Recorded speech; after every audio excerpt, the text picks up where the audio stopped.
Много было разной информации о возможных прорывах, терактах. Муж мне сразу сказал: чечены. Чечены? Ну да. Пистолет в грудь. Застрелю, как собаку. Как в Отечественную войну. Хроника. Вот пленных гонят. Выводите войска, они хотят мира. Начался штурм, нас обманули. 70% Альфа погибнет, заложники практически все. Нас поставили к окнам, именно сказали: машите простынями. Если мы в 95-м уничтожили вот эти 160 штыков, не было бы ни взрывов домов, ни Нордоста, ни Беслана. Я бы впрямую это не связывал. Я не мог предположить, что будет разговор Черномырдина с Басаевым. Шамиль: да, Виктор Степанович. Я получаю телеграмму от Ельцина: авиацию не применять, причину не объяснять. Кто это изобрел, что нельзя говорить, что нельзя договариваться?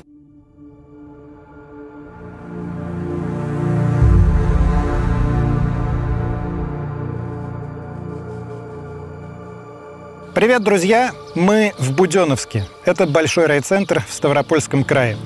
Здесь ровно 25 лет назад, в июне 95-го, происходит первый в новейшей истории страны крупный теракт с захватом большого числа заложников. Группа из примерно 200 боевиков под командованием Шамиля Басаева, это первый случай, когда его имя прогремело на всю страну, приезжает сюда из Чечни, нападает на город, убивает больше 100 человек и захватывает районную больницу. Вот она здесь, за моей спиной. В заложники попадают все пациенты, все врачи и сотни людей, которых басаевцы захватили в городе. Всего более 1500 человек оказываются в плену у банды. На третий день больницу пытаются взять штурмом. Неудача. Боевики ведут шквальный огонь, прикрываясь живым щитом из заложников. Их погибает около 30 человек, убиты 3 бойцов Альфы. Президента Бориса Ельцина в этот момент в стране нет. Он как раз улетел в Канаду на саммит Большой Восьмерки. Бремя ответственности ложится на плечи премьер-министра Виктора Черномырдина. И он решается на поступок в наши дни непредставимый. Чтобы спасти людей, лично звонит Басаеву, обещая выполнить его требования. Алло, Шамиль Басаев. В итоге переговоров с премьер-министром Шамиль Басаев отпускает большую часть заложников. В обмен ему предоставляют автобусы, на которых его банда, взяв в качестве живого щита 123 человека, уезжает в Чечню и там растворяется. Прошло четверть века, но 2 вопроса открыты по-прежнему. Первый. Прав ли был Черномырдин, вступив в прямые переговоры с террористом и дав ему уйти в обмен на жизни сотен людей? И второй. Нужно ли было дать басаевцам доехать до Чечни? Или стоило расстрелять его колонну и, пусть и ценой жизни остававшихся заложников, уничтожить всех террористов?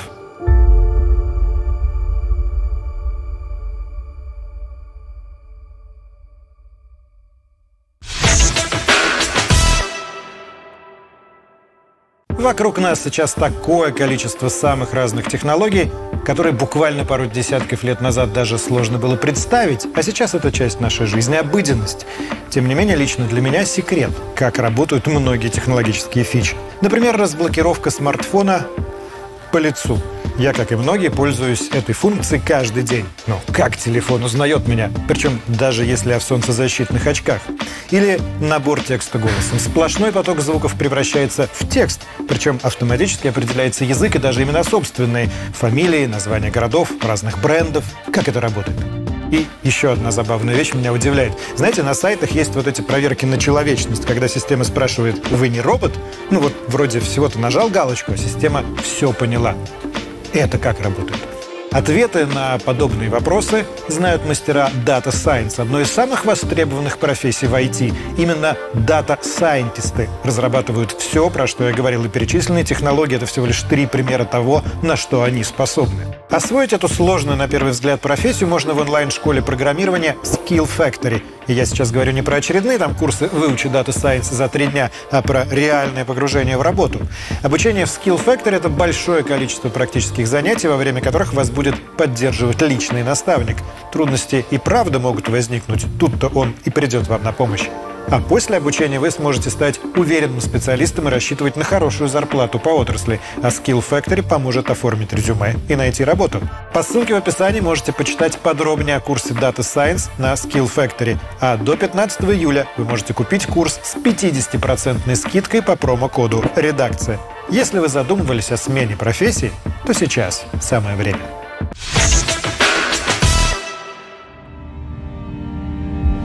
Сейчас, немножко поддержи меня.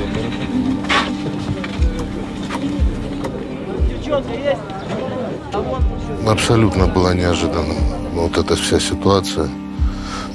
О войне мы знали только из новостей, не больше. У нас было все спокойно, все жили дружно и мирно. То есть, что чеченцы могут напасть, это было полной неожиданностью? Ну да, до этих событий здесь большая диаспора проживала. А, да? Да, они просто потом уехали, так вот неожиданно. После событий, да? За 2 дня до того, как бандиты захватили Буденновск, была телеграмма из Межакова Игоря, он был мой зам из Грозного, о том, что готовится прорыв.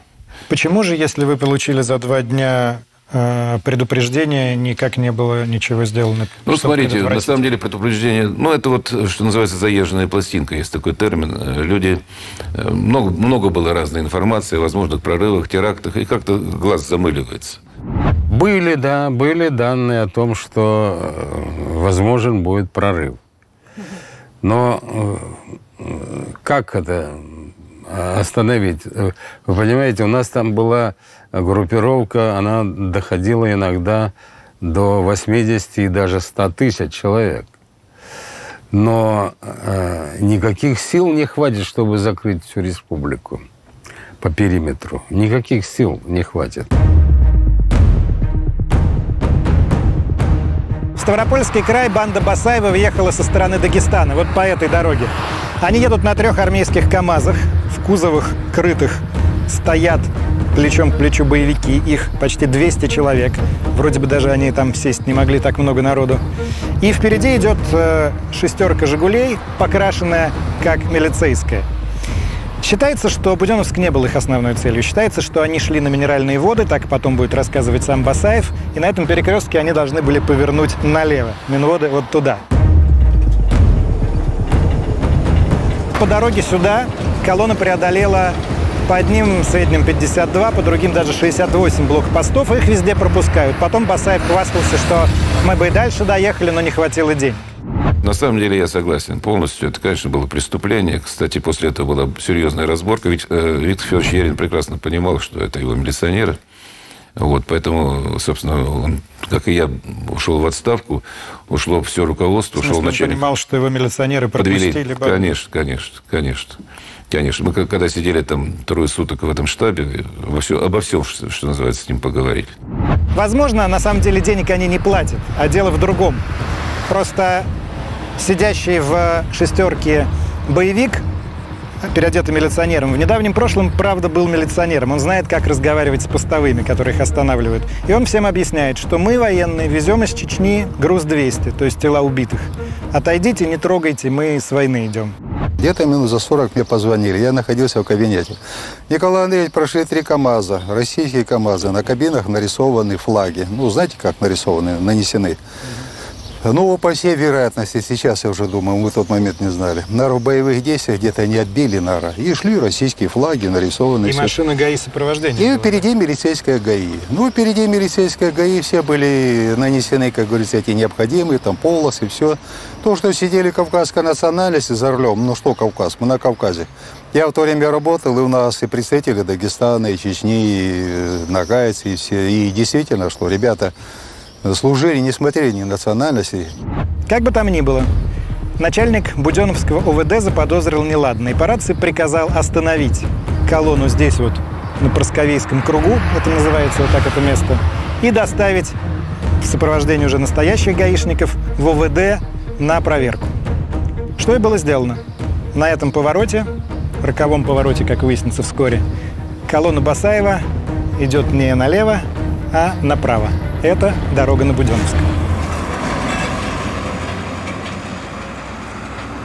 Дежурный сидел на 1-м этаже, вот там вот окно, и он видел, как они оттуда проезжают. А они с той стороны подъезжали, да? Да, раньше эта улица была проездная. И он рвом подъезжает. Ну, меня, конечно, чувствую, а кто там? Да не знаем, кавказской национальности.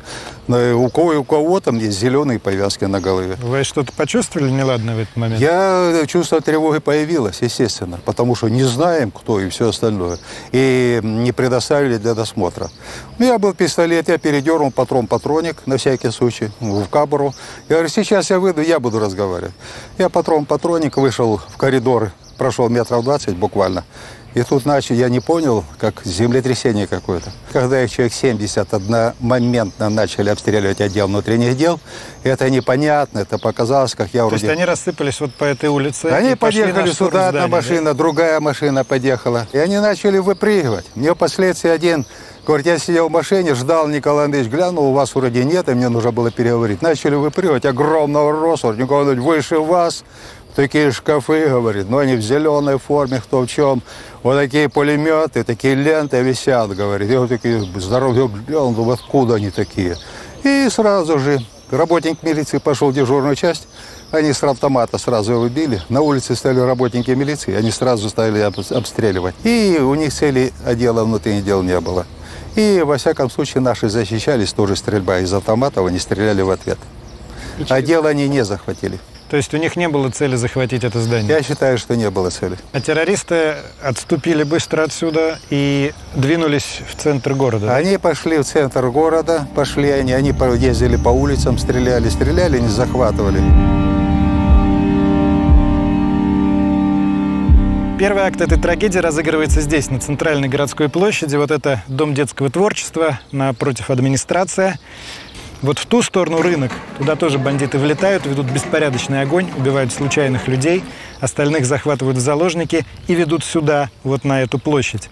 Они разъезжают по городу на отнятых у людей автомобилях, ведут беспорядочную стрельбу во все стороны и везде, всюду захватывают людей и пригоняют на эту площадь. Здесь заставляют их садиться, ждать дальнейших команд. Нас остановили 2 или 3 боевиков, сказали выходить с машины. Вы поняли, кто это вообще? Я сразу нет, а муж мне сразу сказал. Чечены. Что это, чечены? Ну да, они были замотаны вот так, одни глаза. Они сказали, выходите с машины. Ну, стали нецензурно выражаться. Муж еще им попытался сделать замечание. У меня дети, ну, не выражайтесь. Нас когда остановили, он чеченец матерится. Я ему, ты что, меня материшь матом? Вы там русские блядь. Можно на камеру даже, вы там такие, раз такие, шалава, знаешь, говорю, что, мой дорогой, мы такие же, как и ваши бабы, с мозолями, точно так же с тяпками и все остальное. Ленка мне, молчи. Я говорю, как это молчи? Ты зачем ты меня тут блядишь? А вы такая за словом в карман не полезет? Нет, это зачем? Что он меня оскорбляет? Ты что, меня блядил, что ли? Ты кто вообще такой? И он потом... Я тебя буду защищать, я вас буду защищать. Они все со всех сторон подгоняли людей. Потом, я же сейчас не помню, или сразу он был, или они потом его доставили. Поставили в центре вот той площади машину, бензовоз. А зачем? Начали летать наши вертолеты, и они боялись, что начнут бомбить, наверное. Потом нас перегнали сюда. Была забита вот здесь вся площадь. Через какое-то время людям на площади приказывают встать, строят их в колонну и быстрым шагом гонят вот по этой улице, в том направлении. Там дальше поворот направо, и это уже дорога к больнице. По дороге бандиты продолжают стрелять во все стороны, убивать случайных прохожих, избивать людей. Всего в тот день погибнет около 100 жителей Буденновска. По Пушкинска дошли до мельзавода, по Калинина, и потом уже на больницу. А вас вот как военнопленных прям гнали, да, колонной? Колонной, да. Много колонной, было людей? Очень много было. Эту колонну пленных я лично видела из окна 3-го этажа операционной. Мы как раз были на операции, оперировали, и санитарка в окно глянула, а вот как раз 3-й этаж в операционной, окна выходят вот на вот эту подъездную дорогу. Санитарка, ой, вы посмотрите. И вот, как, знаете, как это, как в Отечественную войну, хроника, вот пленных гонят, вот приблизительно так же. И толпа, огромная толпа людей, и по бокам шагают люди в камуфляже и с автоматами. Мы там еще перед больницей на площади сидели, боевики стали громить ларьки, которые там множество продуктовых ларьков было. было очень жарко. Вот, они громили эти ларьки, раздавали воду, шоколадные конфеты нашим детям. Да, раздавали воду и конфеты детям? Да. Вот. То есть они вели себя человечно в этом смысле? Ну, вот как-то вот да, вот там да. Знаете, очень жестокий был, и вот на площади мы его видели, и потом, и как догнали, он и всех прикладом бил. С внешностью узкие глаза, то ли кореец. Казахом его называли, мы от многих слышали. Вот он был прям жесток. Здесь он парня одного прикладом бил. Потом нас привели к центральному зданию в больнице и сразу разделили. Мужчин налево, женщин направо. Больница у нас 3 этажа. И 2 корпуса. Инфекция отдельно и отдельно травматология. Где-то к концу первого дня, когда к вечеру боевики из тех корпусов перегнали и сотрудников, и больных в основной корпус, и полностью его, так сказать, заблокировали. После теракта в Буденновской больнице проведут дорогой ремонт, построят новый корпус с самым лучшим в крае медоборудованием. Но в июне 95-го это обычная районная больница. Инфекционное отделение, о котором говорила доктор Чепурина, вот это травматология. А вот главный корпус, где в следующие 5 дней разыграются основные события. В тот день я как бы был с утра на практике, а когда услышал выстрелы, которые, где-то в районе 12 все началось. Вначале все это восприняли как какой-то или салют, или... никто даже и подумать не мог, что все, в общем-то, закончится так, как получилось. И, в принципе, с первыми ранеными я и зашел через приемное отделение. Оно раньше было... Вот сюда вы зашли, да? Да. А там уже были чеченцы внутри? Там были первые пострадавшие, так скажем, там сильно... А когда террористы вошли в больницу? Да, фактически в районе 2 часов уже. И в этом мне звонок. Николай Иванович, приходите, звонят с отделения. Вот мое отделение было. Травматологическое. Много раненых. Все, я доставляю детей, заряжаем ружье, отстреливайтесь, в ванну садитесь. Все сам, не знаю. Но мне как-то, я не мог оставить, понимаете, вот это вот. У меня чувство такое было, как мои все там ранены, а я дома. Начал выходить, меня ребята не пускают, потому что пули летят, все, куда ты? С ума сошел. И я шел, помню, пригибался и так вот. Дошел вот сюда, вот там в столовой где, сидит один водитель, трясется. Говорю, что такое? Не может сказать слово, выговорить не может. Да там, дохожу вот сюда, вот здесь кусты были побольше, вот. Из-за кустов вылетают, знаете, вот пулеметные ленты, как гражданская война, обвешанные, Схватили меня за руки сюда. ФСБшник. Я говорю, да нет, я врач. Придурок врач идет, все убегают отсюда. Ты что, идиот, говорит, пришел сюда, когда все убегают. Я говорю, я пошел. Это боевики уже были? Да, уже боевики были. Они меня, руки назад и коленом под 5-ю точку на 2-й этаж. А мои стоят уже все отделение, медработники в шеренгу. Увидели меня, слава богу, пришел шеф сегодня, заведующий, да, все, тогда отпускаем тебя, руки, раз. И началась работа.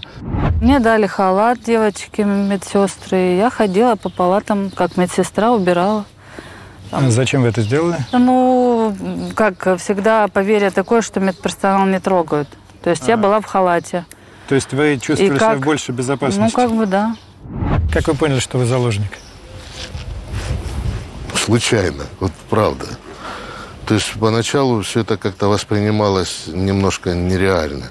Думал, может быть, все-таки это шутка какая-то или что. А когда уже и до последнего была уверенность, что нас попугают и пойдут дальше, потому что у них и намерения якобы были и воевать и с федеральными силами, и с милицией, и со всем. Причем они так умело на этом играли, рассказывая обычным гражданским людям, что мы к вам лично претензий не имеем, у нас только к силовым структурам, исключительно. А когда уже к концу рабочего дня задали вопрос, можно нам пойти домой, особенно медики, кто работал, и сказали, нет, вы останетесь с нами, если что, мы вас отпустим, когда будет надо. Да мы вернемся. Нет, оставайтесь. Мы и остались.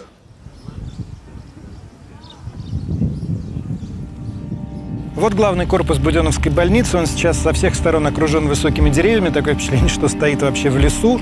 25 лет назад эти деревья намного ниже. И вся вот эта территория отлично просматривается и простреливается. Заложников так много, что их размещают везде, на всех 3 этажах. И в подвале, и в кабинетах, и в коридорах, везде. Сам Басаев организует себе такой штаб в ординаторской. Окна выходят на ту сторону. Первое, что делают террористы, они расстреливают всех, кто в форме. Милиционеров и военнослужащих. Здесь, в Буденновске, расквартирован вертолетный полк, и военных много. Нескольких человек успевают спасти врачи. Они переодевают их быстро в халаты или выдают им пижамы и переписывают истории болезни, указывая, что это просто безработные. Именно таким образом все 4 дня осады рядом с Басаевым проводит сотрудник местного УВД Анатолий Михайлов. Он жив-здоров, не захотел давать интервью, но его показания потом были очень важны для следствия. Я с детьми попала в кабинет главврача. Мы там провели первую ночь. Но тут как бы уже страх прошел. Они нам сказали, что от нас хотят. И уже как-то... Тут что они вам непонятно сказали? было, что они хотят остановить войну в Чечне. Чтобы мы звонили своим родственникам, у кого есть телефоны, значит, дали Вы стационарный позвонили? телефон, да.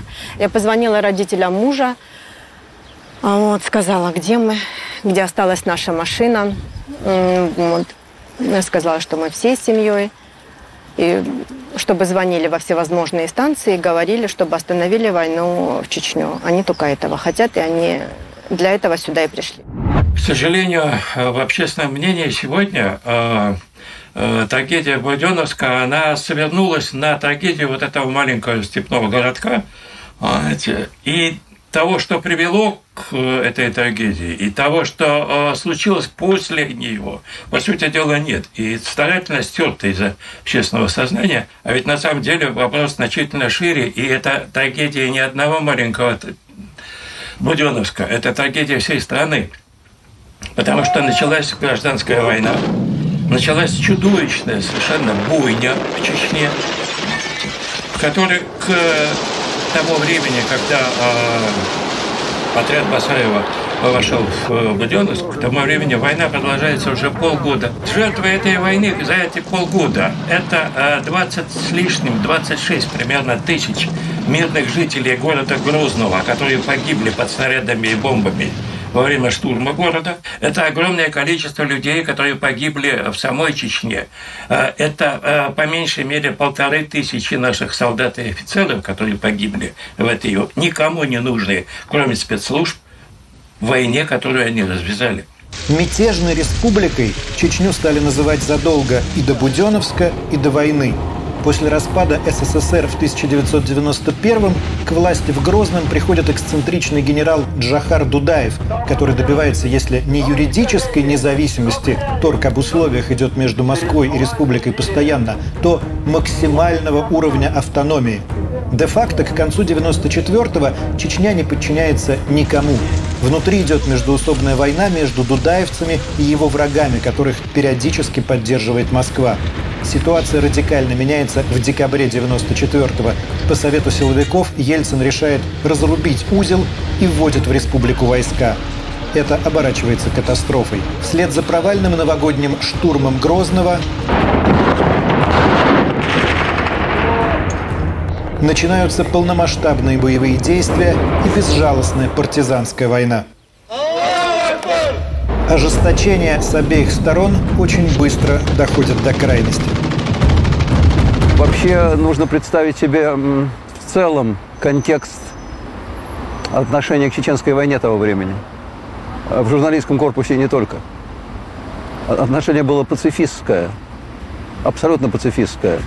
Оно радикально отличается от отношения ко второй чеченской войне, уже путинского периода. Тогда все сочувствие было на стороне чеченцев, потому что еще свежи были воспоминания о публикациях, посвященных депортации чеченского народа во время Великой Отечественной войны, сталинских депортациях. И общее настроение журналистского корпуса было такое, тем более, что популярность армии нашей, российской, была, в общем, не очень высока. Отношение было Такое, что сейчас его трудно себе представить. И оно было всеобщим. Я это хорошо помню. Да. Это была журналистика еще до Масюк, потому что, помните, Лену Масюк потом захватят чеченцы в заложники. Да, захватят Лену Масюк, захватят журналистов российского телеканала. Да, и тогда вот уже отношение, в том числе журналистов, начнет меняться. Совершенно верно, совершенно верно. Оно понемножку, вот это вот чеченские сепаратисты, повстанцы, как угодно, они начнут терять романтический ореол. Мы были же в Грозном, приехали 14 декабря, сразу в начале войны, и вели переговоры с Дудаевым. Тяжелый был разговор, он, конечно, произвел странное впечатление, но тем не менее, во время переговоров мы добились того, что он снял тезис о выходе из состава России. И 6 января Сергей Адамович разговаривал с Ельциным, он 40 минут убеждал его, 40 минут шел разговор, Ельцин слушал его молча, и Сергей Адамович говорил: поднимите трубку, позвоните Дудаеву, и войны не будет. На что Ельцин сказал: еще не время. Как вы считаете, сейчас, спустя почти 30 лет, ввод войск в Чечню был ошибкой? Ошибкой была чисто военная операция по взятию Грозного. Ведь у нас до Нового года практически не было потерь. 5 или 6 человек с обеих сторон. Вот, 2/3 территории контролируются уже федералами. Но по равнине пока шли. А? Пока по равнине шли. Ну да, пока по равнине шли, как подошли к Грозному. А вот что касается штурма Грозного, и те потери огромные. Я еще Кошнину говорил о том, что танками города-то не берут. Но нам было отступать некуда. Надо знать, что творилось в 93-94 годах в Чечне. Что? Постоянные захваты автобусов, самолетов. Помнишь, наверное? Вот, каждый четверг, кстати. Русских, по сути дела, начали выживать из Грозного. Поэтому проведение самой операции с точки зрения наведения порядка было правильным. А вот то, что произошло со штурмом Грозного, это, конечно, была, я считаю, большая военная ошибка. И потом мне уже рассказывал Масхадов, когда он стал так называемым президентом независимой Ичкерии. Так вот, он мне сказал следующее. Мы созвались в бункере маленьком, значит, какой-то передвижной у них там был, значит, 15 там был. Дудаев, он... Басаев подтянулся, и, в общем-то, понимали, что нам кирдык, что называется. И Басаев тогда принял решение идти на прорыв. Причем, вы знаете, он не собирался брать Буденновск, он собирался идти на Каменводы, захватывать аэропорт. Но дальше разные версии. Либо ограничиться захватом заложников и самолет взять. Вторая версия, об этом говорили захваченные нами потом бандиты, что они пытались лететь в Москву. У нас здесь 5 тысяч можно. 5 нельзя. А посмотрите, где уже голодная голова кружится. Всех мужчин загнали в столовой. Они сидели настолько, им было тесно, что они даже ноги не вытягивали. То есть они вот так сидели на корточках, поджав под себя ноги, потому что там их охраняли усиленно. Я когда подошла, я с Юлей пошла. Юля увидела его, кинулась к нему. Ну, чечен этот говорит: если ты бежать не будешь, я тебе разрешу с ними спуститься. Он говорит: ты бы отбежала от нее. Он говорит: ну иди тогда. Как я, говорит, побегу с этим ребенком, она еще ходить не может. И все, и вот 3-4 день муж уже был с нами.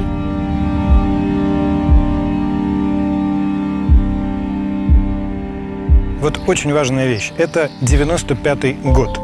Первый большой теракт с захватом заложников. Конечно, очень жестокий. Но таких случаев звериной жестокости, которые мы увидим в позднейших терактах, в первую очередь в Беслане, где детям сутками не дают воды, здесь, в Буденновске, нет. Даже наоборот, многие заложники вспоминают, что террористы по отношению к ним проявляли какие-то признаки человечности. Потому что вот поколение отморозков, назовем его поколением ИГИЛа, оно еще не появилось, оно еще только появится. А эти люди, 4 года назад распался Советский Союз, они помнят другую жизнь. И они хоть и говорят, что они все воины Аллаха и пришли сюда умереть, на самом деле умирать им страшно. На самом деле они скорее пришли о себе здесь громко заявить и уцелеть.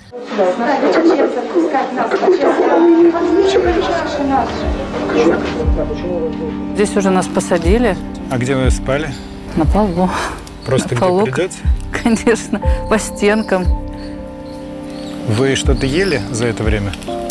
Ну, первый вечер, когда нас перевели сюда, кормили, что-то было с кухни. Ну, то есть в 10 часов вечера нас сюда перевели.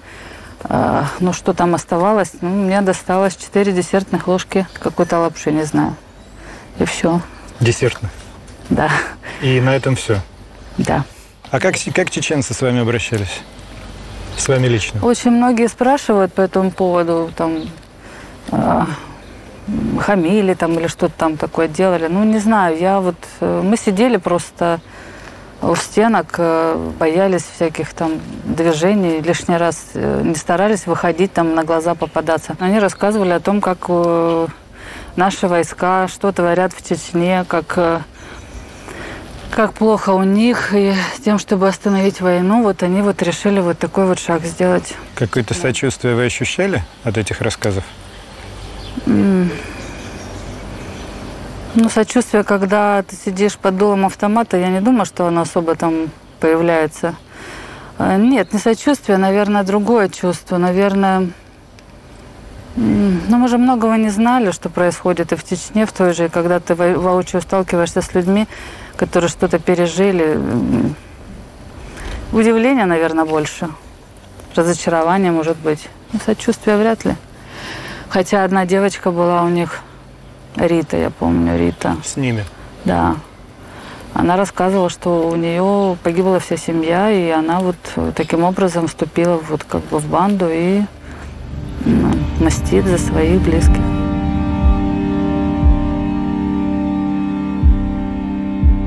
В ночь на 15-е из Москвы прилетает большое начальство, директор ФСБ Степашин, министр внутренних дел Ерин, его зам Егоров, он будет руководить операцией. Прилетает еще один Егоров, вице-премьер. Их штаб разбивают в здании ОВД, в том, которое бандиты атаковали в самом начале. Разумеется, одна из первых задач – нужно зайти в больницу, понять, что это за люди, чего они хотят. Эта миссия поручается Владимиру Попову. Он руководит местным РУОПом и вообще такой контрразведчик, очень похожий, сейчас увидите, на героев сериала «Родина». И у него в группе служат в том числе чеченцы. И вот один из них, Шарип Абдулхаджиев, первым заходит в больницу, вступает в контакт с террористами, и среди них видит своего родного брата Асланбека Абдулхаджиева. Причем Асланбек, у него прозвище Большой Асланбек, там есть еще второй маленький Асланбек, тоже один из главарей. Вот оба этих Асланбека, они ближайшие подручные Шамиля Басаева.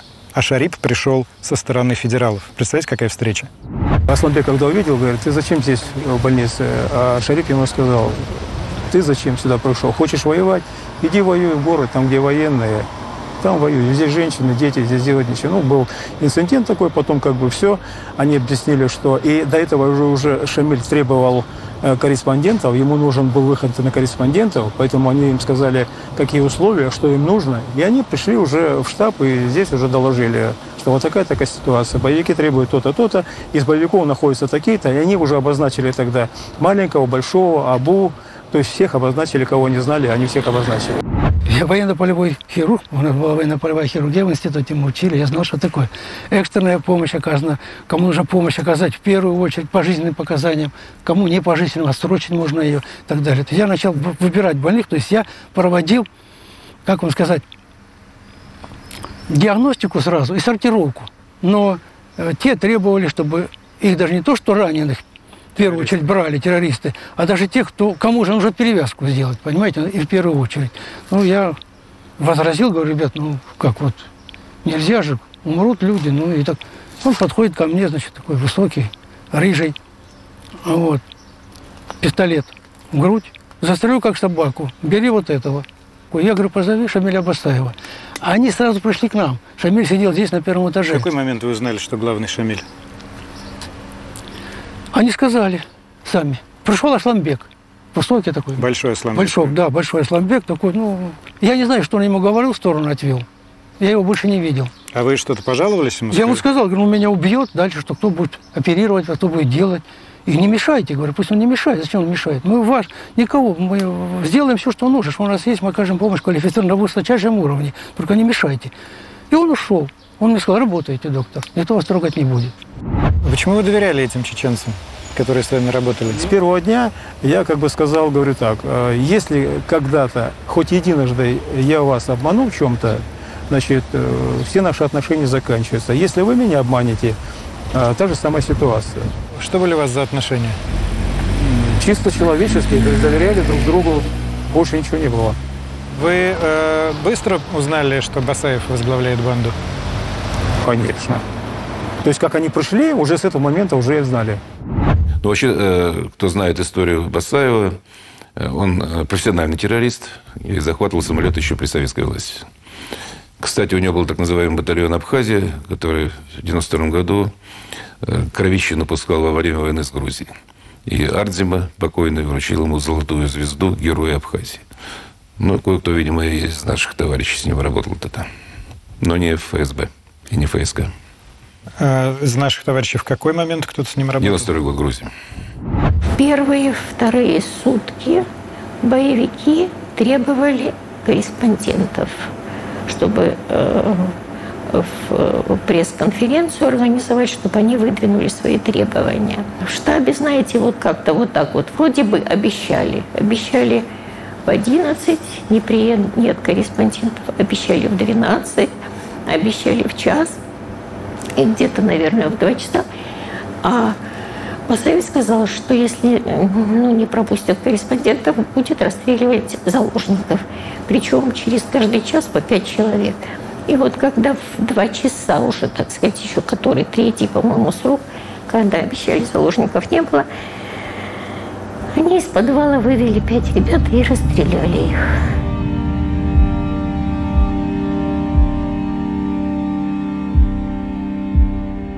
Мы в коридоре Буденновской больницы. Понятно, что с тех пор прошел ремонт, но здесь вот специально оставили часть стены нетронутой. Вон, видите, следы от пуль, осколков, все обожжено. И здесь вот надпись, что на этом месте бандиты расстреливали заложников. На самом деле не очень понятно, на этом или не на этом, но точно известно, что в первый день, не дождавшись вовремя прессу, Басаев отдает команду расстрелять 5 человек. И, по всей видимости, это как раз люди в форме, милиционеры и военнослужащие. И вот тогда мы предложили сами пойти на переговоры, и они, в принципе, не возражали, идите. Но наш вопрос, а почему вы не позволяете корреспондентам пройти в буквоответ был, что руководство боится за их сохранность, безопасность. Понятно? А вы после этого возвращались обратно в больницу? Естественно. А не было желания просто не вернуться? Как мы не могли не вернуться? Как мы могли не вернуться? Во-первых, остались там наши друзья, наши больные, наши те самые. У нас даже мысли не было остаться там. Мы вернулись обратно, причем так, мы вернулись с нами, я не знаю, наверное, человек 20 корреспондентов. Как вы шли вот через эту мертвую зону? Через мертвую зону мы шли очень просто, с поднятым белым флагом. Вел нас туда врач в белом халате. Двери, окна и стены были в крови. Там даже куски мяса, так сказать. Там, как потом один через как гранату кинули. В коридорах сидят женщины, мужчины, кто в чем, чуть ли не чем мать родила. И все, значит, одновременно все начали гоготать: спасите нас, помогите нам. И в это время раздались автоматные очереди со стороны улицы. Кто стрелял, непонятно? Непонятно. Стреляли, в принципе, так сказать, люди, скажем, не чеченцы. И они открыли ответный огонь. То есть фактически бой начался, когда... это перестрелка, скажем так.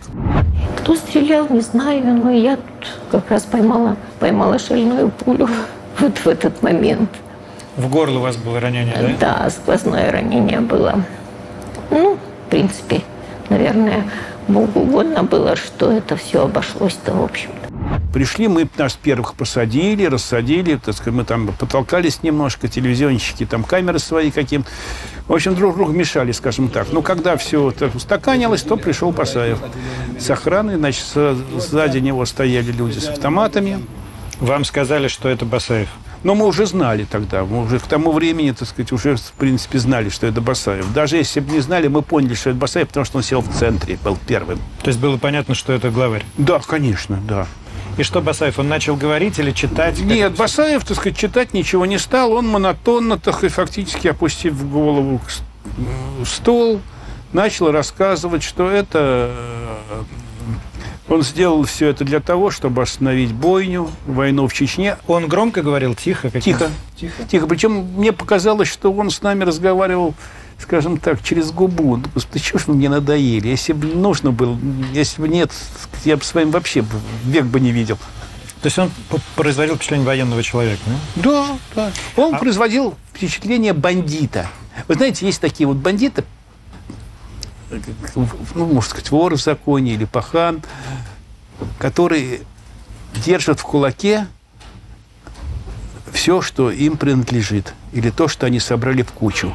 С частью журналистов мы начали общаться. Сначала их не пускали, не пошли, но кое-кто пошел из наших ребят. Потому что на второй день, когда понятно было, что погибли уже люди, роженицы, ребята с вертолетного полка туда пытались прорваться, их обстреляли. Вот, и город начинал уже, вот, что называется, заводиться. Кто был главным в штабе? Егоров. То есть вы формально ему подчинялись? Нет, я просто был как директор ФСБ Сергей Степашин. Как и Ерин был министром внутренних дел. Если честно говорить, ни мне, ни Егору ехать туда было не надо. Это было чисто эмоционально. Потому что как только появляется огромное количество начальников, мы теряем оперативное управление. Кто непосредственно от штаба вел переговоры с Басаевым? Егоров. Лично? Лично. Как это было организовано? Телефонная связь. То есть был да, там телефон как был, так и был. Обычный городской телефон. Звони. Затем я позвонил Толе Куликову. Анатолию Куликову, значит, он притащил мне Шервани Басаева. Это брат? Брат. Младший брат, кстати, такое нормальное лицо. Живой, но не похож совершенно на своего брата. Вот. Я с ним лично беседовал. Вот. И говорю, давай. Он пошел в больницу, сходил. Тут его, значит, свои условия снова передал. О том, что немедленно вывод войск. Вот, прямые переговоры Ельцин-Дудаев, признание независимой Ичкерии, совершенно невыполнимые требования, так, вообще не козе, понятно. Вот. Я говорю, не пройдет номер. Я говорю, давай искать компромисс. Возвращается ко мне уже растрепанный такой весь и говорит, он меня по имени-отчеству называл, Сергей Вадимович, я больше не пойду. Я говорю, что случилось? Он говорит, меня убьют. Я говорю, хорошо, давай, вот что бы ты сделал на моем месте? Я ему задаю вопрос. Это быль. Он говорит, всю семью привезти, всю нашу, изведенную. Мать, отца, родных, сестер, двоюродных, всю. Человек 20. Поставить перед больницей и по одному стрелять. Может быть, на 5-м отпустит. Я говорю, ты что, идиот, ты что, понимаешь, мы этого никогда не сделаем? Он говорит, тогда вы ничего и не сделаете. Вы психологию нашу не знаете. Вот ответ всем переговорщикам и умникам, которые сегодня рассказывают, что бы они смогли сделать. По сути дела, даже не сговариваясь, Ковалев полетел из Германии, я из Питера, знаете, Виктор Курочкин, член Совета Федерации из Читы, знаете, Молостов из Москвы. Знаете, мы полетели в Буденновск, потому что понимали, будет бойня, нашим генералам наплевать на мирных жителей, наплевать на собственных солдат, им нужна только победа любой ценой, и жертвы их не волнуют. Напомните, пожалуйста, какой фракции вы принадлежали в Госдуме? Фракция «Выбор России». Надо напомнить, что тогда депутат Госдумы – это не то, что сейчас депутат Госдумы. Тогда Госдума была намного более реальным парламентом. Там были совершенно разные мнения, и там было, в общем, горячо. И там были демократические депутаты, вот с одним из которых мы сейчас и говорим, и одним из самых ярких, из которых был Сергей Ковалев. И вот они как раз туда и едут на правах людей, облеченных властью, потому что депутат – это законодательная власть. Это я объясняю для тех, кто не понимает, что такое депутат, глядя на это из 20-х годов. Да, тогда демократические фракции были в меньшинстве в Государственной Думе, но все-таки мы представляли там определенную силу, и мы могли активно участвовать в событиях. Когда вы приехали в Буденновск, каким вы его застали? Значит, мы приехали туда к ночи. По дороге обнаружили на дорогах, ведущих в Буденновск, стайки местных жителей с охотничьими ружьями, которые в ужасе, сказать, питались слухами о том, что чеченцы там, чеченцы тут, просили оружие, но никакого, на самом деле, серьезной защиты ни от кого не получали. К ночи, доехав до Буденновска, мы попытались войти в штаб. Вот, но в штаб нас не пустили. Штаб располагался в здании ОВД, правильно? Да, здание ОВД. Вот, в штаб нас не пустили. Вот, к нам спустился сотрудник местной областной администрации Сергей Попов, который передал, что сейчас идут переговоры, там привезли брата Басаева, что сейчас уже ночь, и он предложил нам пойти переночевать в здании администрации для того, чтобы с утра начать совместную работу по дальнейшей, так сказать, разрешению этой ситуации. Так. В 5 утра мы проснулись от взрывов, от пулеметных очередей, знаете, и поняли, что начался штурм, нас обманули. И это был ваш консенсус, что нужен штурм? Ну, консенсус при обсуждении, а что касается конкретного решения, принимает решение, конечно, главный воинский начальник института. Это был консенсус, да. Вы его поддержали? Да, я его поддержал, но с оговоркой о том, что надо дать возможность окончательно принимать решение о форме проведения войсковой операции, о том, как она будет проходить и так далее. Гусеву. Мы не должны здесь мешать и лезть. Это альфисты, это от Бога. Они лучше знают, как это делать. Вас перебросили из Москвы, да? Да, из Москвы по боевой тревоге, 14 числа. 14 числа. И, значит, вас сначала размещают в оцеплении? Нас размещают в оцеплении, да, в нем мы стоим до 16 числа, посменно неся службу, так скажем, вглядываясь в сторону больницы и ожидая, что вот сейчас враг как-то... То есть вы готовились к оборонительному бою, а не к наступательному? Тогда разговор был только о том, что они будут прорываться, и мы должны им, как бы, в общем-то, такой достойный отпор дать, не дать им прорваться или нанести их живой силе там, максимальный ущерб. Когда в любой операции спецназ приезжает на любую операцию, сразу готовится штурм. Неважно, будет он там, не будет, там, переговоры, не переговоры. План есть. Всегда готовится. То есть. А дальше уже там как сложится. Вы же не имели возможности тренироваться на похожем здании, как в других случаях бывало? Ну, знаете, на тот момент мы не тренировались. Имели возможность или нет, не тренировались. Тогда не было этого. В 2 часа ночи, нас сейчас прям очень хорошо помню, этот плац, нас всех построили.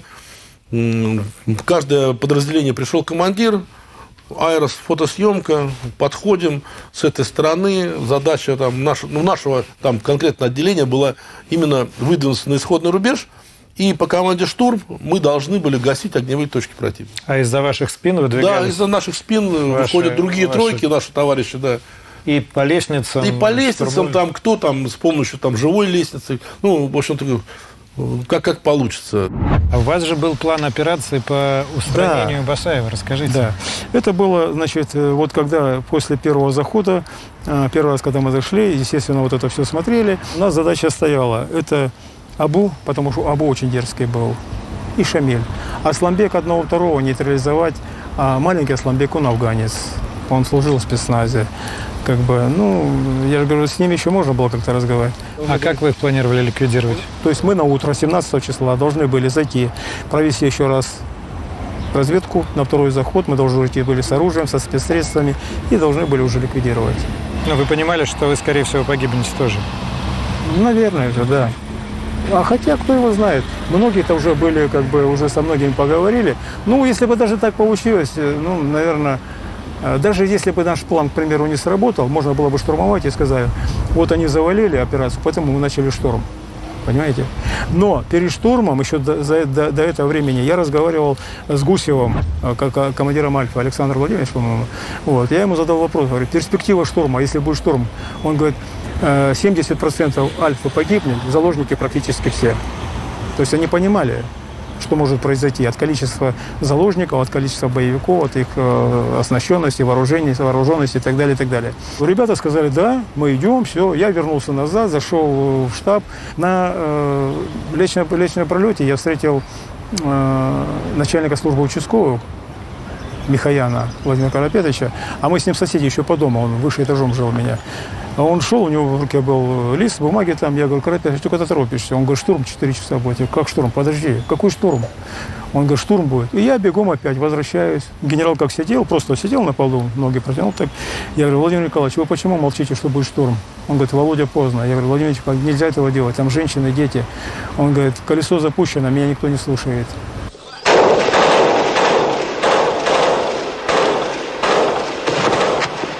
И я четко помню, я шел, у меня не было там какого-то страха или неуверенности, куда мы там идем. Знаете, некоторые сейчас описывают.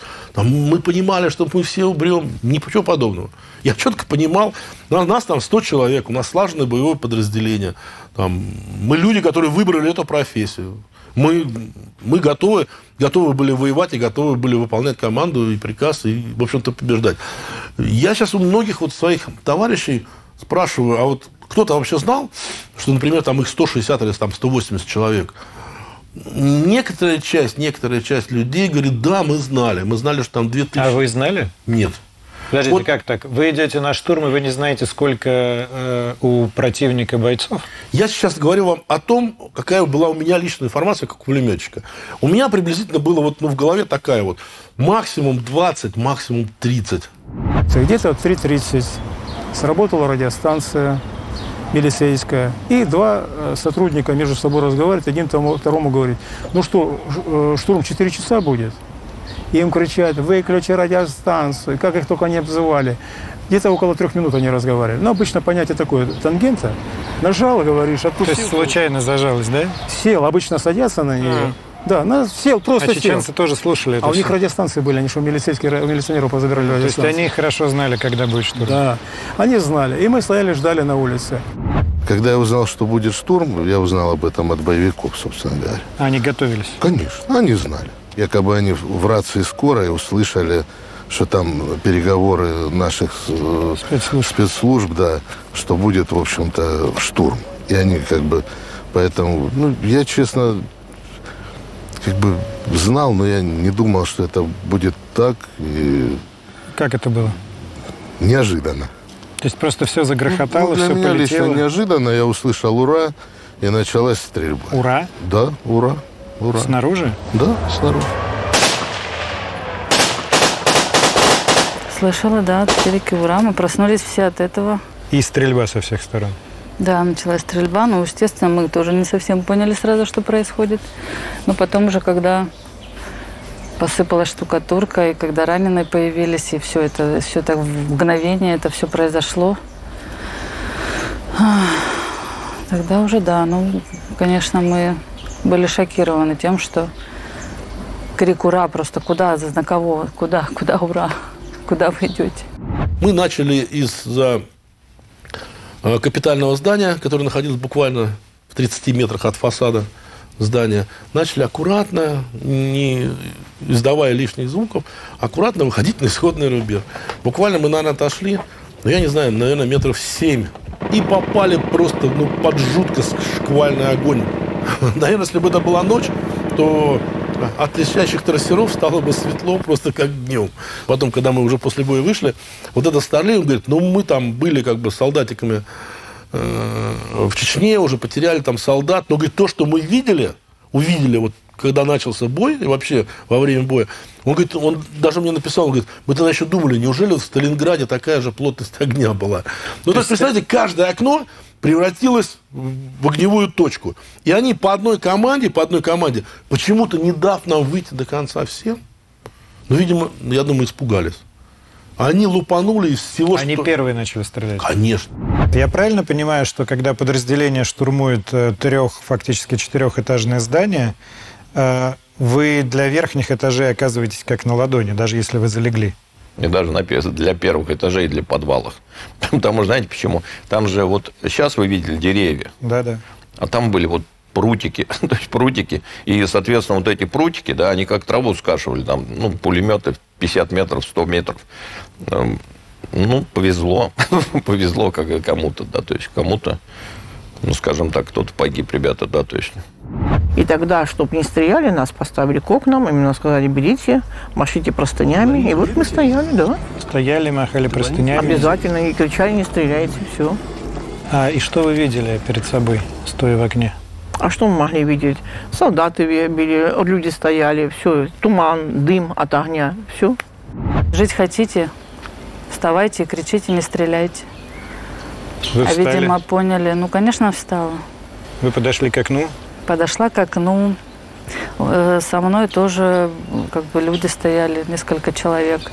Когда ты кричишь и не слышишь себя, наверное, потом они И ребята еще к нам присоединили, чтобы погромче было.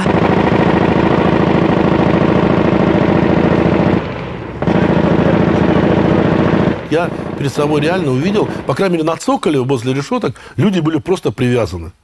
И, ну, они издавали просто вот этот стон, там, плач, стон, не стреляйте. Это, в общем-то, ну, слышно было сквозь даже эту канонаду.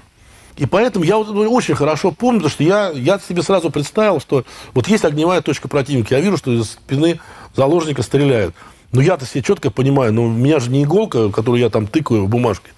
Я же понимаю, что там очередью, тем более, да и одиночно, в принципе. Чем я впоследствии стал делать, я одиночно стрелял. Никто мне, кстати, не верит, со мной очень многие спорят, но я считаю, что профессионал никогда не стреляет очередями. Я принял для себя решение, что я не могу из пулемета с 30 метров стрелять в окно, откуда по мне стреляют. Потому что я понимал, что я случайно, я все равно я задену заложника, и большая вероятность, что я его убью. И эту психологическую проблему я перебороть лично я не мог. Когда штурм был, крыша загорелась. И, в общем, дым начал поступать внутрь, да. И со стороны инфекции, когда стреляли, там матрасы загорелись. Он такой своеобразный, едкий, когда горит. Самое интересное, дым весь вверху, как бы внизу. Участок прозрачный, все остальное ничего не видно.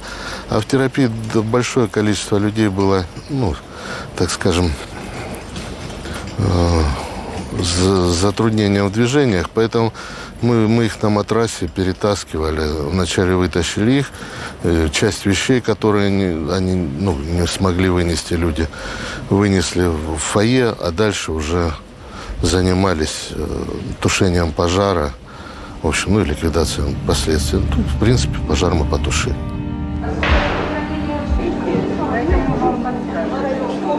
Вы говорили, что на теле писали имя и фамилию, чтобы... Обязательно. Расскажите подробнее. Ну, брали ручку и писали, что я такая-такая Надежда Олехина, года рождения, все, чтобы если...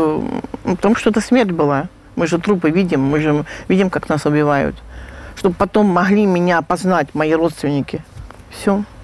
То есть вы заранее так готовились? Да, обязательно. Помимо «Альфа», какие-то подразделения участвовали в штурме? Да, конечно, участвовали. Участвовал «Вега», это «Вымпел». Потом участвовали Краснодарская «Альфа». Они реально шли в очень непростом месте, то есть по открытому полю. То есть... Вот это поле с той стороны, которое противоположно пищеблоку, моргу, гаражам. То есть с той стороны наступали краснодарцы? Да. Нет, ну их поддерживал там, по-моему, 8-й отряд, по-моему, внутренних войск. Если альфовцы, как мы слышали, и пытаются бить одиночными, то другие атакующие, как видно на этих скриншотах, используют гранатометы. Эти кадры есть и на видео. Мы, разумеется, хотели его показать вам и обратились к правообладателю ВГТРК. Но они ответили категорическим отказом и на просьбу предоставить эти кадры, и на просьбу продать их. При желании вы легко найдете их в сети. Вот основное здание больницы. Штурмующие идут со всех сторон. Но вот с этой стороны заходит группа «Альфа». Вот это здание травматологии. Травматологическое отделение. Там тоже есть заложники, есть врачи, есть больные. Его «Альфа» освобождает. Но мы видим, что вот травматология до основного здания, ну сколько здесь? 60-70 метров. И как раз их пройти не удается. Потому что мы помним, в окнах стоят заложники. Бандиты из-за их спин ведут прицельный огонь. Ответный прицельный огонь невозможен. «Альфа» начинает нести потери. Вот на этом рубеже считается, что ближайшее расстояние – это 40 метров от здания. Погибают 3 офицеров. Они из автоматов не могли по нам попадать, да, то есть со всех сторон вот так. Мы стояли как бы за стеной. А потом просто нас так гранатами закидывали сверху. Ну, вот так покидали гранаты. Вы были ранены осколком гранаты? Да. Ну, один раз. То есть, ну, вот одно ранение было осколком, самое главное, то есть, которое в глаз, да, в глаз.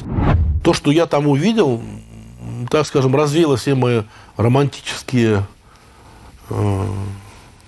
настроения по поводу войны, прежде всего, да.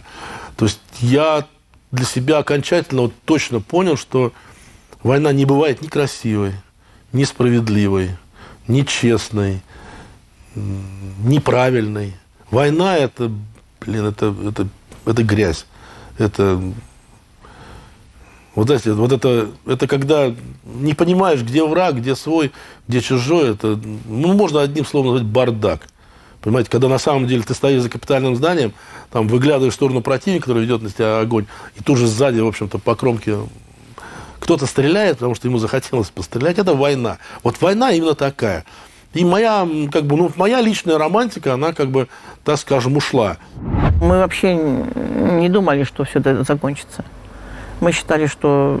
Ну, я, допустим, я так считаю. Я не знаю, как другие считали, но мы не думали, что будет конец чему-то этому. То есть вы думали, вас там убьют? Да, да. Или они, или наши. Все. Но лучше всего наши. Обстрел-то вели наши. Мы-то с теми уже... Вот знаете, как вот, когда говорят, какой-то вот... где там за границей? Стокгольмский синдром. Да. Вот 40 дней там они сидели, они же сроднились. И когда вот в интернете писали, наши девчонки выходили с детьми, кричали, они хорошие, не убивайте их. Выводите войска, они хотят мира. Это самосохранение идет, что он такой же, как и я. Мы же, получается, пострадавшие, мы же вот там находимся, нас-то бьют-то извне, понимаете? Вы считаете, что тогда надо было продолжать штурм? Знаете, я в таких вещах не считаю, потому что я был офицером, да, я был старшим. Нет, понятно, но сейчас прошло четверть века. Ваше мнение сейчас? Но мы тогда потеряли всех заложников, объективно, потеряли очень много своих людей, да. Мы победили, вопросов нет. Мы потеряли людей, мы потеряли бы заложников, но мы бы выиграли, мы всех уничтожили бы. Чем это грозило потом? Ну, знаете, как сейчас рассуждать хорошо, когда мне повезло, меня к этому времени уже эвакуировали. То есть, ну, реально, конечно, это к чему это привело, то есть, кто теперь скажет. Сейчас, оглядываясь назад, 30 убитых заложников, 70 раненых. Вы считаете решение о штурме ошибкой или нет? Посмотри, Алексей, 30, цинично сейчас скажу, пускай меня Бог простит, и родственники погибших, 30 или 2500. 30 или 2500, которые находились там. Почему вы считаете, что погибли бы все 2500? Потому что они просто поперли бы из больницы, они не могли уже там больше находиться. Ну и вот, собственно, это было предложение Асланбека Большого. Он предложил нам пойти на переговоры, и, собственно, его предложение было, что если прекратят силовики штурм, то он отпустит беременных и детей. Ну вот с этим предложением мы и пошли с Костюченко. А как же вы вышли? Там же бой идет. Я вам сейчас расскажу, как это было.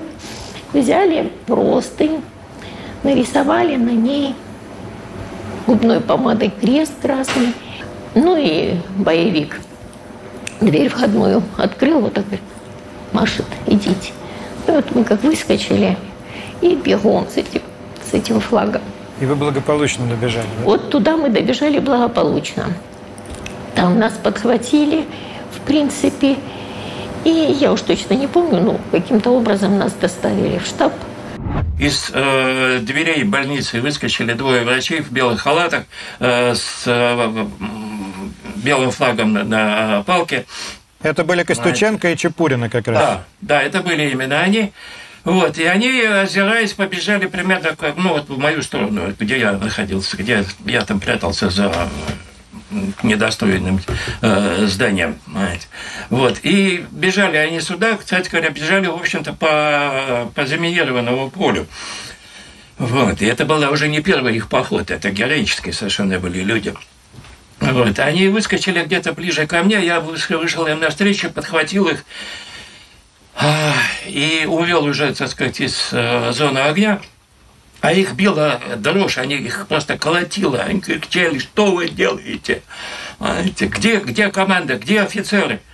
Ни одного офицера вокруг. В конечном счете мне удалось найти кабинет, в котором сидел Ерин. Вот, там стояла охрана. Врачей, он сказал, принимать не будет, пустили только меня. Я попытался сказать ему, что, так сказать, происходит чудовищное совершенно. Люди гибнут. По словам врачей, в больнице десятки убитых и несколько десятков тяжело раненых. Понимаете? На что Ерин мне сказал, я знаю об этом, нет, с врачами разговаривать я не буду, мне это совершенно не нужно, у меня все идет по плану. И вообще, знаете что, мы сами знаем, что мы делаем. Вот, оставьте нас и не мешайте. И что вы предприняли дальше, получив такой ответ? После этого я вернулся к врачам, и мы пошли в здание администрации, где находился Ковалев и вся наша группа, вот, и стали звонить в Москву, стали пытаться связаться с Черномырдиным для того, чтобы сказать, что происходит. Собственно, Ковалев дозванивался, мы с ним вместе сидели в кабинете, когда он дозванивался, и мы ему говорили, то есть выдавали всю информацию, ту, которая есть на самом деле, по количеству заложников, потому что здесь творится. И он при нас разговаривал с Гайдаром. Мы позвонили Гайдару, объяснили ему, что происходит.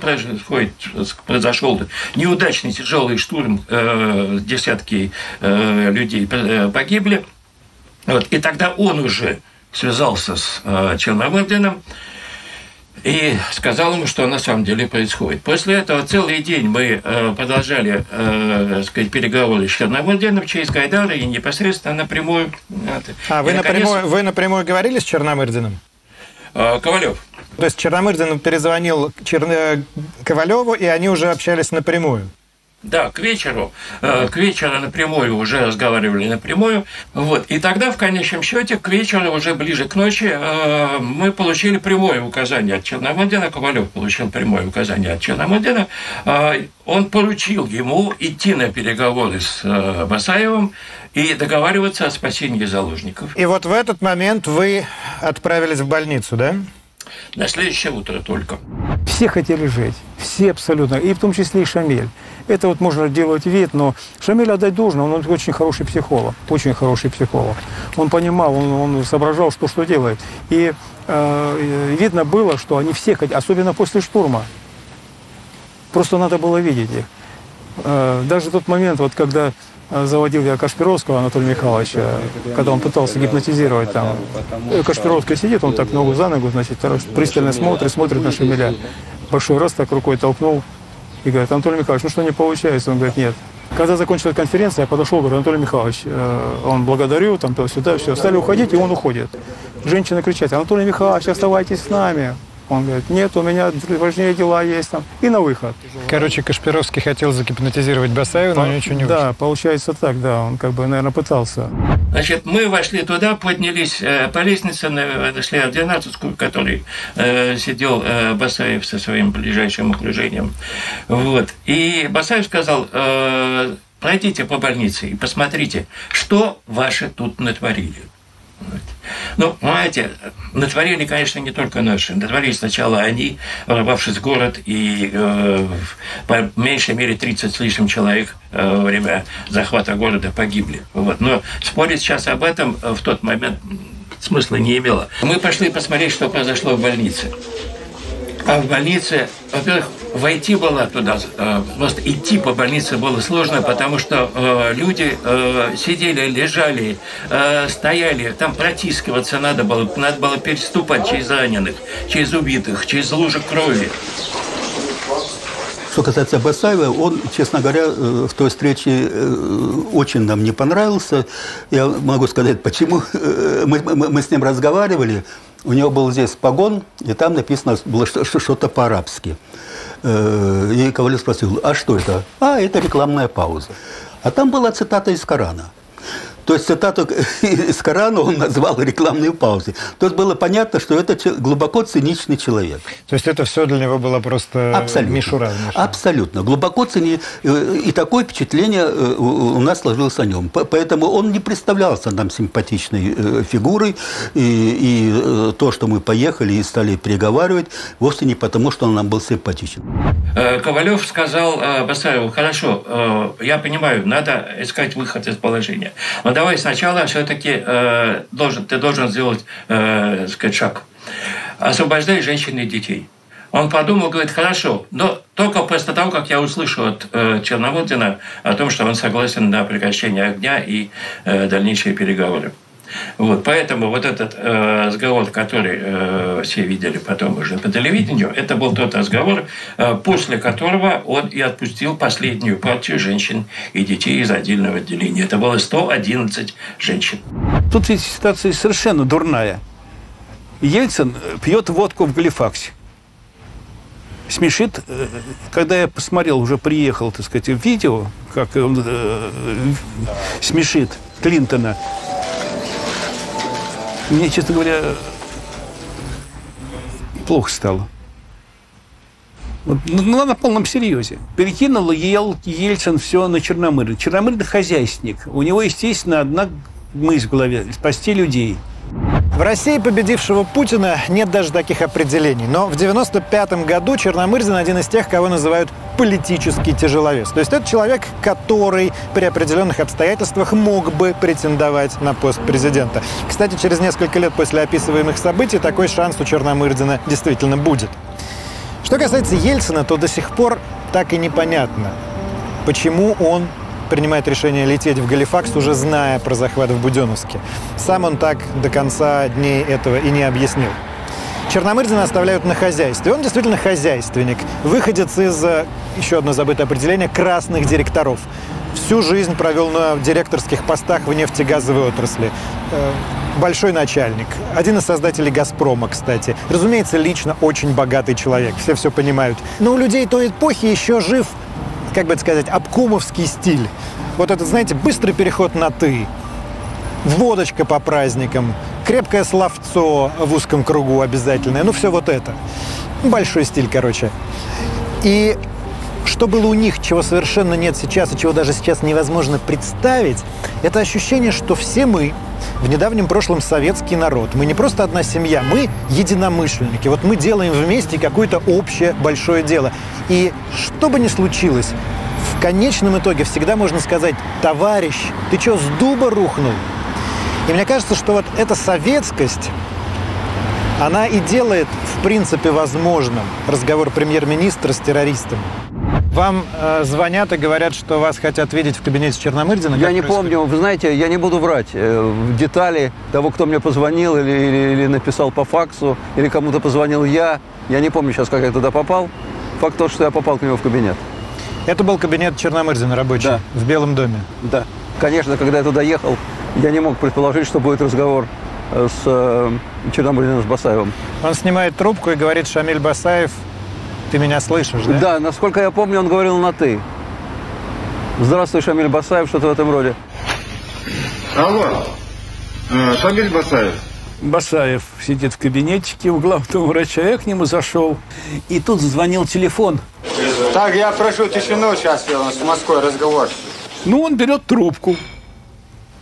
И, значит, слышно: Шамиль Басаев. Шамиль: да, Виктор Степанович. Говорите громче, Шамиль Басаев. И вот поразило то, что он все время, как бы не по законам русского языка, он обращался к нему по имени и фамилии. То есть не Шамиль и не Басаев, там, или там гражданин Басаев, а Шамиль Басаев. Так вообще по-русски не обращаются. Я про это думал. Знаете, мне кажется, у них, у советских хозяйственников, была манера по имени-отчеству и на «ты». Была по имени, по отчеству, была по отчеству на «ты». А тут непонятно, как к нему обращаться. Он ему сынки годится, значит, по возрасту-то. Да. И какой он ему сынок по всем остальным параметрам, но по отчеству, по возрасту, да. И он не знал, как к нему обращаться, и придумал Шамиль Басаев. В этом был колорит, несомненно, и это все запомнили. Как долго продолжался этот разговор? На ощущение минут 7. То есть он был достаточно короткий. Слушайте, сейчас у вас будут представители находиться в больнице. И представители министерства, и представители края, Ставропольской. Меня поразило, что в этой ситуации совершенно не бюрократической, требующей быстрой реакции, требующей очень крепких нервов, причем таких именно связанных с жизнью, а не с общением там, с подчиненными или начальниками. Басаев ему не подчиненный, не начальник. Он разговаривал он был очень органичен, очень естественен. Такое впечатление, что он не очень волновался. Отпустите сейчас женщин, больных и детей. Если они останутся ночью без наркотиков, Я еще раз говорю, вы отпустите, там есть кому оставаться, отпустите женщин и детей.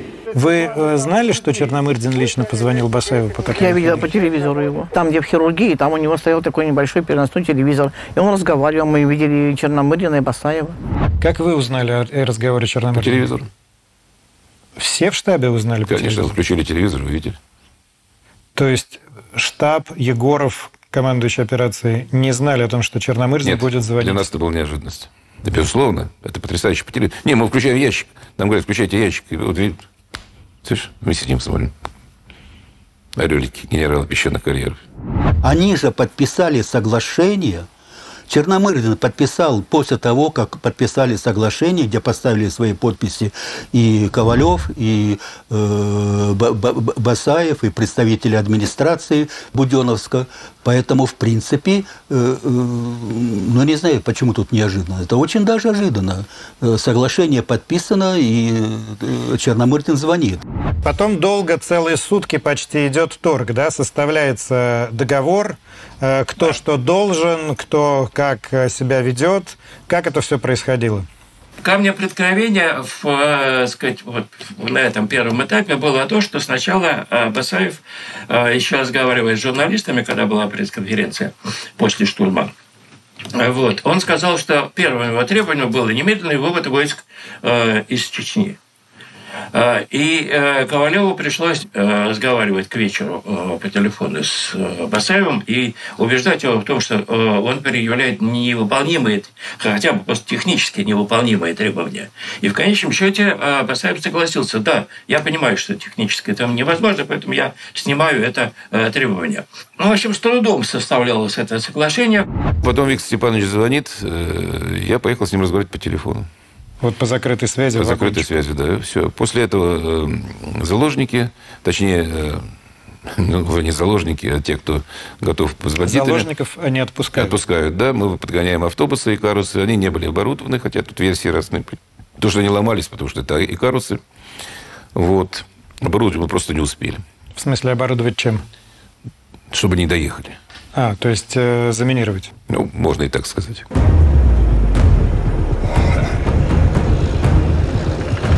Если приехала банда на 3 КАМАЗах, то уезжает она на 3 Икарусах. Автобусы и рефрижератор, куда складывают тела убитых бандитов, подгоняют, вот это главный въезд в больницу, вот сюда. Вместе с собой бандиты, их, напомню, около 200 человек, увозят около 100 заложников, примерно 20 журналистов и несколько народных депутатов, среди которых Сергей Ковалев. Наш знакомый Владимир Попов тоже поехал. Что интересно, все, кто садится в автобусы, делают это добровольно. То есть они уже формально не очень заложники. И более того, оперативный штаб пытается с каждого из них взять расписку, где написано: «Я добровольно присоединяюсь к банде Басаева и осознаю все последствия своего решения». Никто не подписал, конечно. Нет, конечно. Нет, не подписали. Тогда они другую бумажку дали нам подписать. Сейчас я покажу. Подписали вот эту бумажку. Согласен добровольно сопроводить группу Ше Басаева без предварительных условий и осознаю ответственность за принятое решение. А первая бумажка была вот такая. Путевка в тюрьму. Это то, что предлагалось подписать. Да. Я добровольно присоединяюсь к бандитской группе Басаева, выезжаю с ней в Чеченскую республику, осознавая все возможные последствия своего решения. Мощно. Мощно. Ну, значит, все сразу заорали, так сказать: мы все едем. Я находился в больнице, да, но в какой-то момент, уже ближе там, к концу дня, у меня разрядилась камера и закончились пленки для фотоаппарате. Я понимаю, что если будет колонна там собираться и выезжать, то я еду, у меня все разряжено, то есть еду просто впустую. И я опять же подошел к Басаеву и сказал, что вот мне бы в город сходить и, так сказать, взять зарядку, взять пленки, потому что у меня все закончилось. Он говорит: ну иди. Я говорю: ну хорошо, я успею вернуться. Он говорит: ну это уж твоя задача, там успеешь, не успеешь, вот, но иди. После этого я все прихватил, уже готовясь к дальней дороге. Бежал обратно к больнице, встречаю Лысюка. Группа «Витязь» была, спецназ внутренних войск. Мы с ним были знакомы и по Абхазии, в общем, по другим точкам. Вот. И я ему говорю: там, куда несешь это? Я говорю: да вот автобус формируется в заложники и прочее. Он говорит, ну ты смотри там поосторожнее, потому что мы будем вас освобождать. Ну, там, поберегись. Я говорю, ну понятно, поберегусь, конечно. Когда уже зашла речь о добровольцах, которые должны ехать вместе с ним, вот, он предложил Виктору Колюшкину и мне пойти по больнице и набрать достаточное количество по каждому его боевику по заложнику, то есть 100 с лишним человек. Я подумал и отказался. Я понимал, что, скорее всего, мы не доедем. Скорее всего, по дороге будет атака, и мы погибнем. В самом случае, многие погибнут. Поэтому уговаривать людей идти на верную смерть, не говоря им об этом, знаете, я не стал. И Виктор тоже. Мы сказали, нет, мы не пойдем. Тогда он велел сделать это врачам. И врачи пошли. Врачи пошли, набрали где-то порядка 70-80 человек. Количество желающих рискнуть, так сказать, на этом заканчивалось. Не хватало. Знаете. И тут стала девочка, лет, наверное, 18-19, то ли заложница, то ли медсестра, я уже не помню, сказала, ну, если мужики кончились, тогда записывайте меня. Тут мужикам стало стыдно, и, в общем, набрали достаточное количество людей. Как вы оказались в автобусе? Озвучили, что если хотите жить, вот нам нужно уехать, и мы берем с собой заложников, и только в том случае вас освободят. Вот, нужны добровольцы. Вы вызвались? Почему? Зачем? Многие мужчины этого не сделали. Почему вы вызвались? Я не знаю, мне задавали этот вопрос. Я так посчитала, что это будет правильно. Что я могу это сделать, почему нет? Вы понимали, что это может закончиться расстрелом колонны и смертью? Я понимала, что это очень страшно, да. Но почему-то, не знаю, почему-то у меня была уверенность в том, что со мной ничего не случится. А в автобусе оказался, значит, несколько раз заходил генерал Медведицкий, и когда мы с ним в очередной раз зашли, он, видимо, уже знал, мне говорит, Володя, я пойду сопровождать колонну. Я говорю, Виктор Константинович, я тоже пойду. Генерал-лейтенант, начальник управления, вообще нормальный, порядочный мужик. Вот. Он говорит, давай так, я до границы Чечни, а ты дальше по Чечне. Я говорю, вопросов нет. Но когда нас начали кружить, вот в районе Курской, там перед Моздоком, и я потом вышел, была машина сопровождения, Ставропольские гаишники были там старшина, прапорщик был, сержант и майор. Я подхожу к майору и говорю, командир, а где генерал? Он какой генерал? Я говорю, Медведицкий. Он говорит, а никого не было. Я так сижу, думаю, вот это да, я напросился.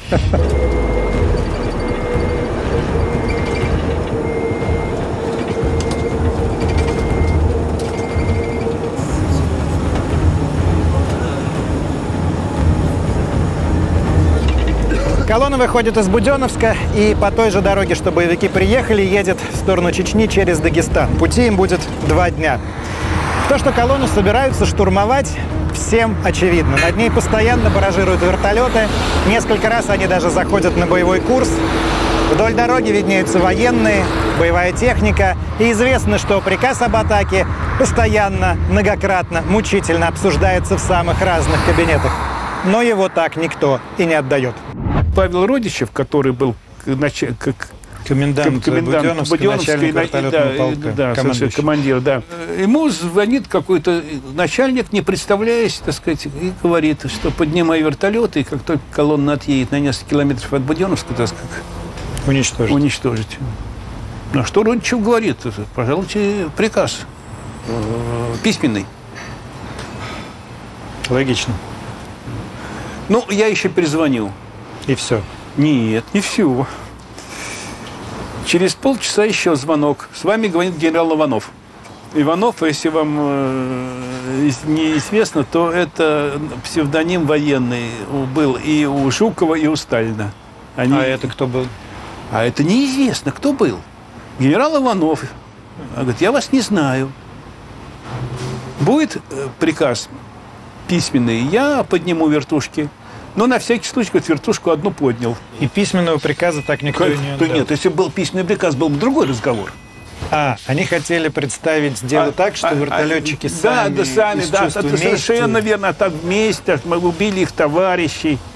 Я думаю, что это правда. А помните, аналогичный случай был с Грачевым, когда Грачев тоже потребовал письменного В 93-м году, когда в Москве гражданская война трехдневная, Ельцин приказывает расстреливать Белый дом. Грачев говорит, дайте письменный приказ. Вот это письменный приказ, и здесь никто не подписал. Потому что никто на себя ответственность не хотел. Конечно, на себя никто не хотел брать ответственность. А вот если бы прогремел хотя бы один выстрел, начала бы перепалка, все, там бы, естественно, все бы это самое.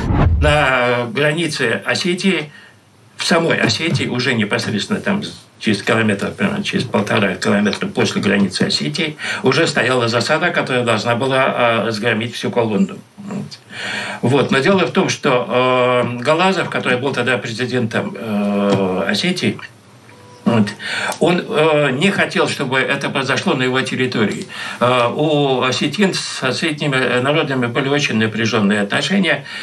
И позволить устроить такую бойню у себя на территории Галазов не захотел. Он нашел достаточно хороший такой восточный выход из ситуации. Он послал навстречу нам несколько автобусов и грузовиков, людей с оружием и с плакатами «Не пустим террористов на нашу землю». И они въехали, и они встали перед той засадой, которая должна была нас уничтожить. И тогда вас развернули, и вы поехали через Дагестан. Тогда вертолеты ударили ракетами перед нашей колонной, таким образом остановили ее, передали приказ о развороте колонны, и мы поехали уже другим путем. Там была смешная история, что Басаеву вручают приказ, где написано, Шамилю Басаеву приказано ехать другим путем. Совершенно верно. Я вышел в тот момент из автобуса, я видел, как сидит Басаев на ступеньке первого автобуса, держит в руках эту бумагу и говорит, он мне что, командир, что ли? Что он мне приказ прислал? Я позвонил Черномырдину и сказал, я их в Грозный не пущу. Он говорит, как? Я говорю, вот так. Я тут же от руки написал распоряжение Басаеву, что меняю маршрут движения. Он долго, не хотел это выполнять. Но, тем не менее, он сделал, как было написано. Ну да, потому что понятно было, что вертолет это висели над нами, понимаете. А одна ракета уже перед нами взорвалась. Ясно было, что надо разворачиваться. Не скрою, были начальники, которые говорили, сжигай их вместе с заложниками. Но я понимал, что 114 человек могут погибнуть. То есть мы были повязаны по рукам и ногам. Да плюс еще и иногда прямое предательство было. Когда мы их загнали уже практически в горы, начали операцию по 3 направлениям в ущелье, я получаю телеграмму от Ельцина: авиацию не применять, причину не объяснять. Потом вы доехали до Дагестана? Да, в Хасавюрте мы стояли 5 часов. И как там люди встречали автобусы? Народу было очень много вокруг. Как улюлюканьем. То есть там их уже считали героями? Да. Жители их поддерживали однозначно. То есть здесь мы были в заложниках, мы были под огнем, под обстрелом. А туда они приехали как, я не знаю, как к своим, как к себе домой. Они вышли с криками «Мир! Мир! Война закончена! Мир! Жить будем!» И вся толпа на площади радовалась и приветствовала их не как победителей, а как тех, кто принес им мир. Перед Зантаком долго поднимались по серпантину, там дождик прошел, тяжело ехали. Водители автобусов не привыкли водить машины по серпантину, они степняки, там ровная дорога. И, оттуда из села народ бежит вниз. Бандиты моментально все испарились куда-то, смешались. Смешались и убежали вверх. А там, когда доехали, все вышли из автобусов, и чеченцы, Басаев вышел, снял шапку Он сказал: я поступил с вами как собака, но у меня не было другого выхода. Я должен был спасти свой народ. И они ушли.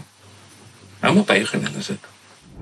Откуда-то взялся автобус, Кавзик подъезжает, мы быстренько раз, садимся в этот Кавзик, нас довозят до поста, до федерального. Тут уже стоят все наши. И откуда у кого-то появилась бутылка бренди, открыли ее, по кругу пустили, там по глотку сделали. И Ковалева, и все. Коньяк все вспомнил у меня в сумке.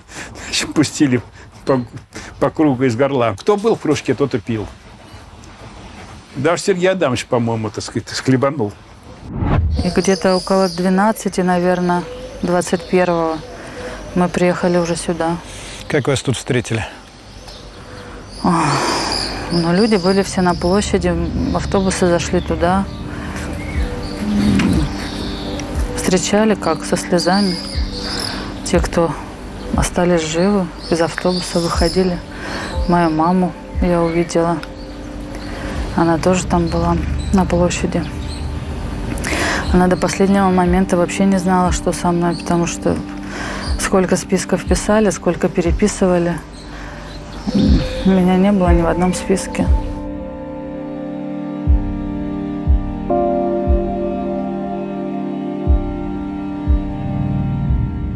Из главарей банды, захватившей Буденновск, до наших дней, понятное дело, никто не дожил. Дольше всех, кстати, продержался Басаев. Его взорвали только в 2006-м. Многих террористов потом поймали и осудили. Некоторые, кстати, уже вышли на свободу.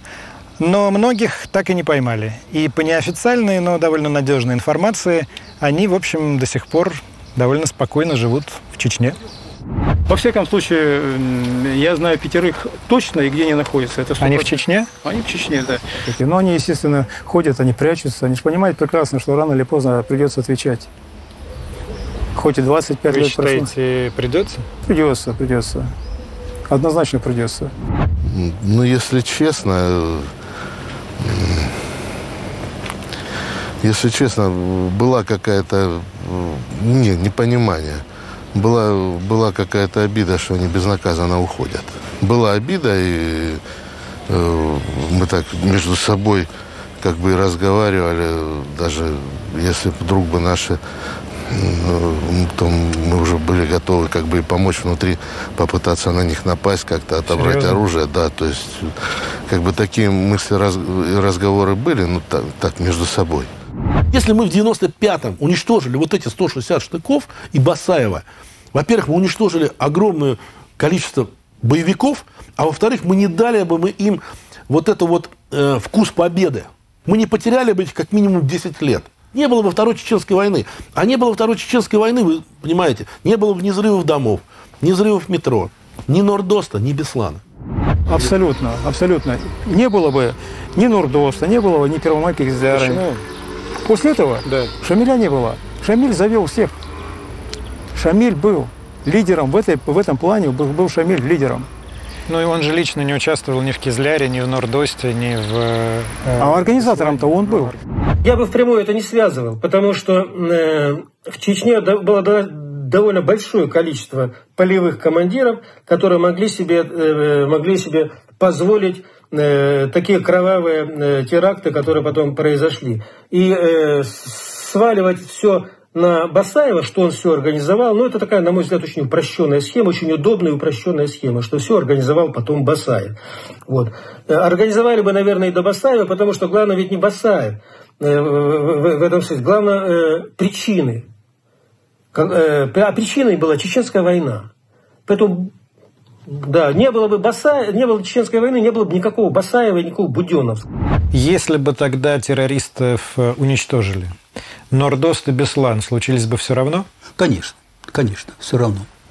Все равно, потому что это были разные группы, кто проводил террор в Беслане, кто в Нордосте и Басаев. Беслан не он организовал.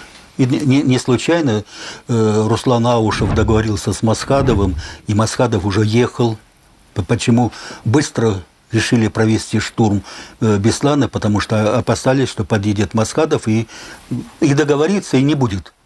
И будет Буденновск еще один. И будет еще один Буденновск.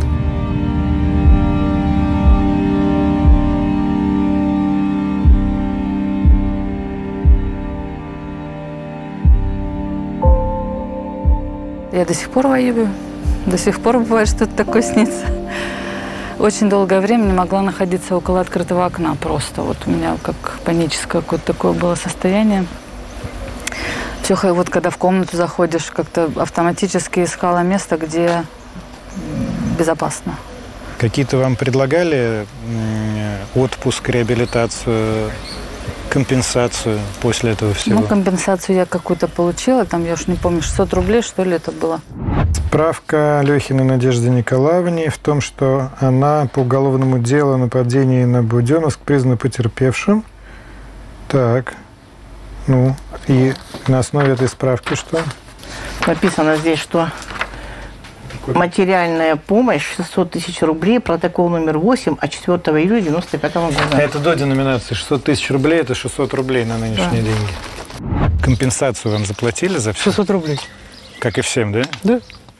И что вы с этими 600 рублями Я сделали? купил себе магнитофон в машину. И это все, на что хватило этой компенсации? Да, и все, конечно. Вы потом ездили в Буденновск?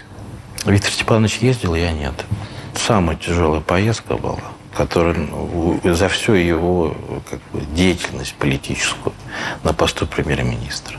Почему, поясните? Ну, потому что была встреча с родственниками погибших людей.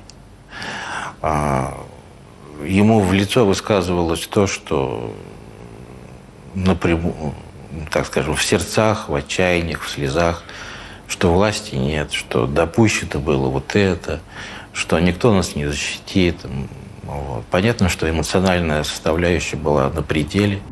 Знаете, моя мама, царство ей небесное, она всегда говорила, я свечку ставлю Черномырдину за его здоровье. Почему? Потому что только благодаря ему ты осталась жива. Это вот было мнение моей мамы, потому что она в 90 лет под больницей стояла, понимаете? Кто это изобрел, что нельзя говорить, что нельзя договариваться? Ну а как иначе, если на кону жизнь людей, жизнь многих людей? Что, мы правила должно идти впереди жизни людей? Что вот это какая-то парадигма, не договариваться, нельзя говорить, а только пушки, это что, какое-то правило? Кто его сделал? Террористов, потом, включая самого Бастаева, с годами, в общем, большую часть достали. Кого уничтожили, кого посадили.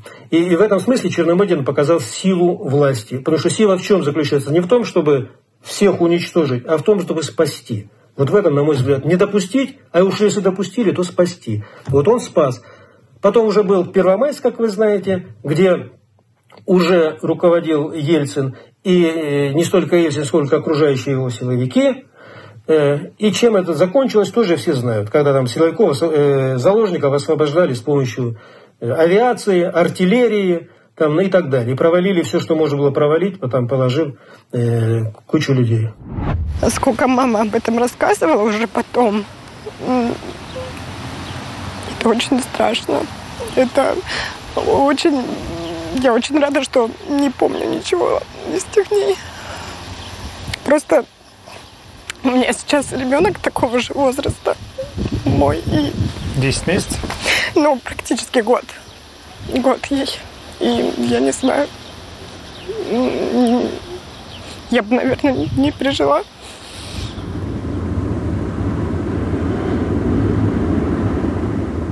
Первая чеченская война, прекращение которой требовали буденновские террористы, после теракта, конечно, не прекратится. Она будет еще 1,5 года идти и завершится только в 96-м, когда для этого возникнут весомые политические причины в Москве. Это будут президентские выборы. Вопрос о том, прав ли был Черномырдин и вообще что у нас первичное – спасение жизни людей или уничтожение террористов – открыт в России до сих пор. И мне кажется, он стал только острее за эти 25 лет. Как ответить на этот вопрос? На нашем канале на такие вопросы вы отвечаете сами. Одно могу, друзья, сказать точно.